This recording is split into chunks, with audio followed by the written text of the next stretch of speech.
जय हिंद साथियों। केंद्रीय विद्यालय संगठन एडमिशन प्रोसेस के स्पेशल प्रोविजंस क्या हैं? स्पॉन्सरिंग एजेंसी कोटा और चेयरमैन कोटा क्या होते हैं?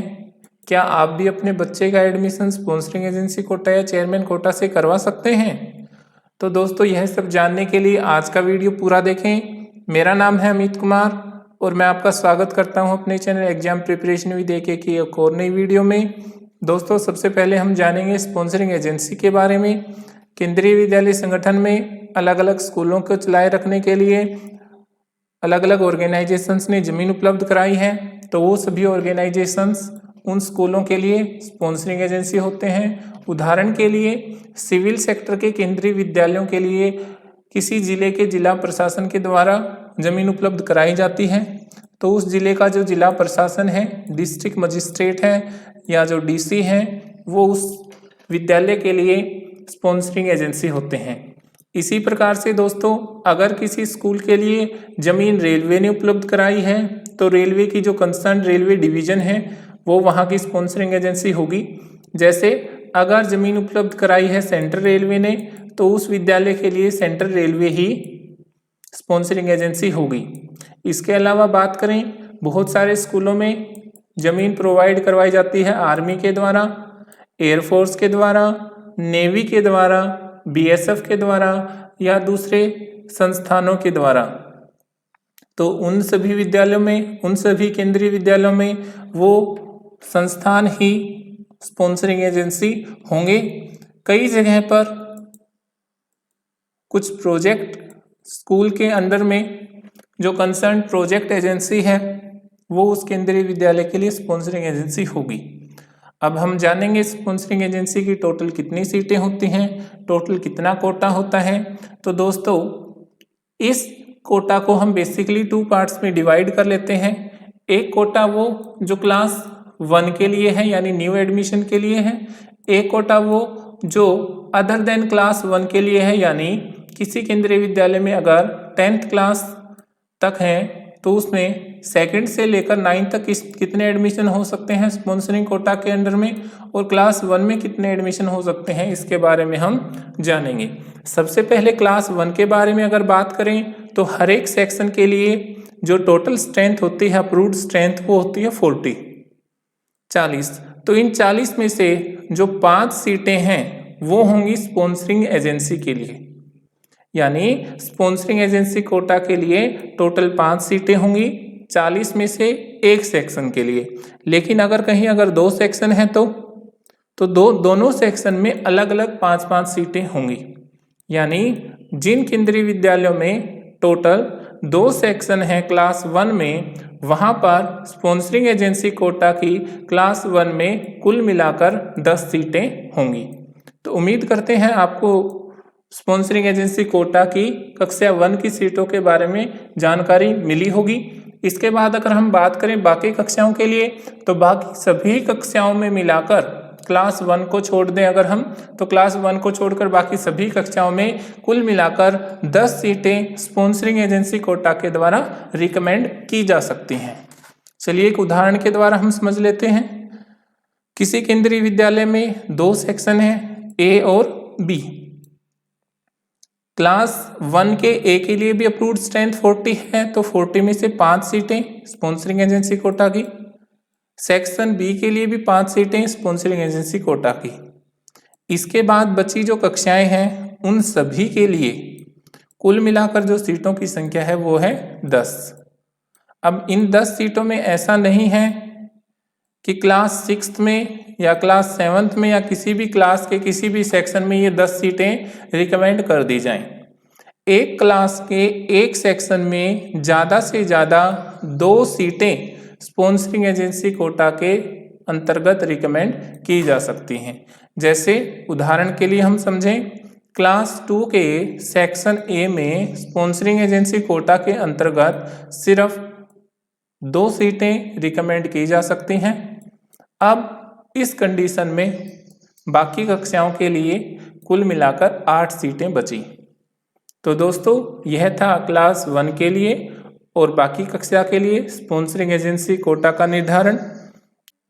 इसके बाद साथियों, अगर हम देखें जो नाम होते हैं वो किसके द्वारा प्रपोज किए जाते हैं? स्पॉन्सरिंग एजेंसी कोटा के जितने भी नाम होंगे वो रिकमेंड या प्रपोज किए जाएंगे विद्यालय मैनेजमेंट कमेटी के चेयरमैन के द्वारा। किसी भी विद्यालय के अंदर विद्यालय मैनेजमेंट कमेटी के चेयरमैन कौन होंगे, चलिए यह भी जानते हैं। किसी भी विद्यालय के अंदर विद्यालय मैनेजमेंट कमेटी के चेयरमैन उन स्पॉन्सर एजेंसी के ऑर्गेनाइजेशन के हेड होंगे। उदाहरण के लिए अगर कोई केंद्रीय विद्यालय रेलवे की जमीन पर बना हुआ है तो रेलवे के डीआरएम या स्थानीय अध्यक्ष जो होते हैं वो वहाँ के चेयरमैन होंगे। अगर कोई केंद्रीय विद्यालय सिविल सेक्टर का है, जिला प्रशासन का है, तो वहाँ पर उस जिले के डीएम या डीसी उस केंद्रीय विद्यालय के चेयरमैन होंगे। अगर कोई केंद्रीय विद्यालय आर्मी की जमीन पर बना हुआ है, एयरफोर्स के अंडर में बना हुआ है या नेवी के अंडर में बना हुआ है, तो उन सभी के जो यूनिट कमांडर होते हैं वो वहाँ के चेयरमैन होंगे। चेयरमैन के बारे में आपको जानकारी कहाँ से मिलेगी? तो दोस्तों अलग अलग केंद्रीय विद्यालय की जो वेबसाइट हैं, केंद्रीय विद्यालय की जो वेबसाइट है उसके ऊपर हम जाएंगे। उसके बाद एडमिनिस्ट्रेशन पार्ट में हम जाएंगे। उसके बाद आप देखेंगे वीएमसी मेंबर्स की लिस्ट, तो वहाँ से आपको पता लगेगा जो चेयरमैन है उनका नाम क्या है। उदाहरण के लिए अगर हम देखें तो यहाँ पर हमने वेबसाइट ओपन की है केंद्रीय विद्यालय नंबर 2 पुणे एएफएस की। तो इस एएफएस से हमें यहाँ पर पता लगता है कि यह केंद्रीय विद्यालय एयरफोर्स के द्वारा स्पॉन्सर्ड है। तो एयरफोर्स के वहाँ के जो मुखिया हैं, जो यूनिट कमांडर हैं, वो उस केंद्रीय विद्यालय के चेयरमैन होंगे। तो यहाँ पर हम इनका नाम देख सकते हैं, श्री राहुल भासीन जी जो चेयरमैन हैं केंद्रीय विद्यालय नंबर 2 पुणे के, जो वहाँ पर एयर कमांडर हैं। तो इस प्रकार से किसी भी स्पॉन्सरिंग एजेंसी के लिए स्पॉन्सरिंग एजेंसी के जो हेड होंगे वही उस केंद्रीय विद्यालय के चेयरमैन होंगे। दोस्तों इसके बाद अगर हम बात करें कि केंद्रीय विद्यालय संगठन के अंदर स्पॉन्सरिंग एजेंसी कोटा से कौन अभिभावक अपने बच्चे का एडमिशन करा सकता है, तो जो स्पॉन्सरिंग एजेंसी है, स्पॉन्सरिंग एजेंसी के अंदर काम करने वाले एम्प्लॉयज ही अपने बच्चे का एडमिशन केंद्रीय विद्यालय संगठन में स्पॉन्सरिंग एजेंसी कोटा के तहत करा सकते हैं।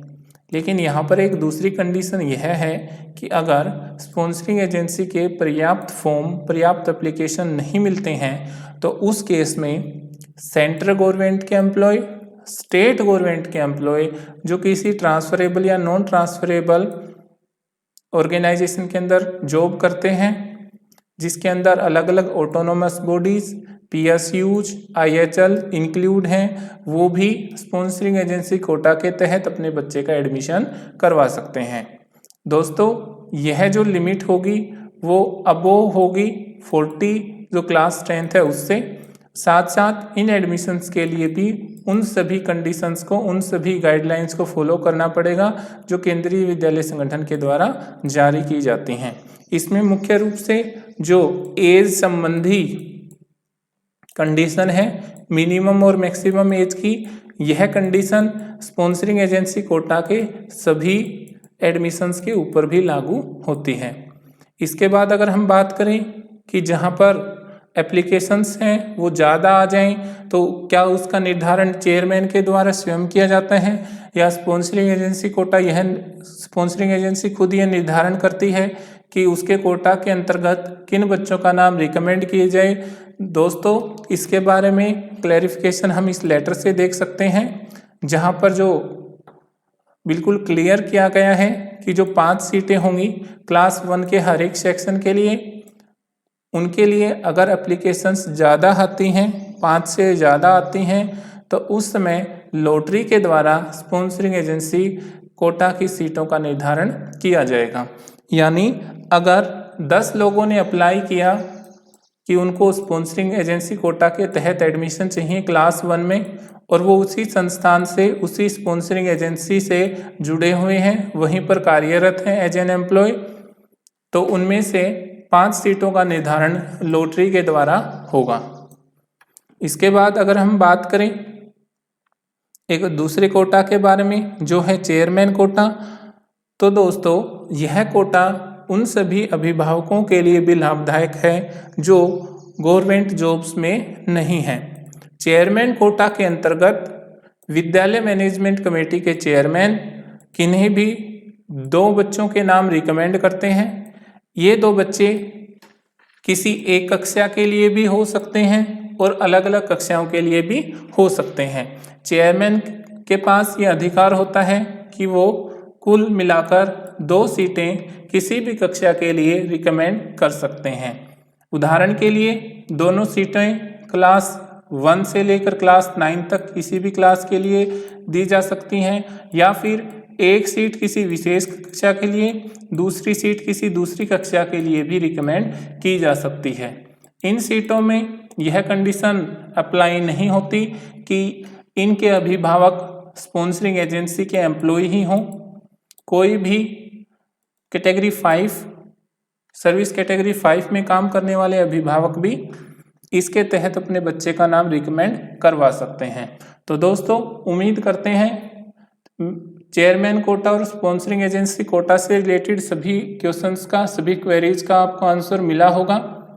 इसी प्रकार की वीडियोस के लिए आप हमारे चैनल के साथ बने रहें। Thanks for watching, like and share the video, subscribe the channel. जय हिंद, जय भारत।